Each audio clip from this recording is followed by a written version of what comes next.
ஹலோன்பா, welcome to RT cinema. இன்னைக்கு ஒரு சரியான ஆக்ஷன் அதகலம் தான். இந்த கொரியன் பயல்கள் எப்படிதான் இப்படிலாம் யோசிக்கிறான்னு தெரியல. அப்படி ஒரு தரமான வெப் சீரிஸ் அங்க நெட்ஃபிளிக்ஸ்ல வெளியாயிருக்கு. Mercy for none. இப்போ இதோட கதையை பார்த்தல நம்ம ஹீரோ வந்து வெட்டிட்டு வரானா தட்டிட்டே வந்துருவான். அப்படிப்பட்ட கேரக்டர். ஆனா கேங்ஸ்டர் வாழ்க்கையை விட்டு ஒதுங்கி வளர்ந்துக்கிருக்கான். ஆனா அவன் தம்பி அதிலேயே தான் பயணித்துக்கிருக்கான். அவன் அப்படி இருக்கும்போது ஒரு இடத்துல ஒரு பிரச்சனை ஆகுது. அந்த பிரச்சனை ஆனதுல ஒருத்தன் வந்து ஒரு சுள்ளாயில வச்சு இவனை போட்டு தள்ளிடுறான். இதுக்கப்புறம் நம்ம ஹீரோ களத்துல இறங்கி அந்த சுள்ளாயனை கண்டுபிடிச்சு இவனை கொல்றதுக்கு யார் ஆரம்பிச்சான்றவன ஒவ்வொரு கேங்கா பிடிச்சி எப்படி வர்றான் அப்படின்றதான் இந்த வெப் சீரிஸோட மொத்த கதை. இந்த ஒரு ஒன்லைன் எடுத்துக்கிட்டு இந்த கொரியன்காரங்க பண்ண சம்பவம் இருக்கே அப்பப்பா மிரட்டி விட்டாங்க.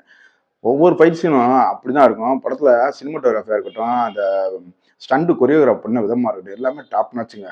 கிளப்பியிருப்பாங்க. அதுல இந்த 3வது எபிசோட்லாம் நம்ம ஹீரோ ஆங்கிள் ஃபைட்டை காமிப்பாங்க. அவர் மேல கேமரா கட்டிட்டு அவர் பார்க்குற மணிக்கு அந்த ஃபைட்ல மிரட்டி விட்டுருப்பாங்க.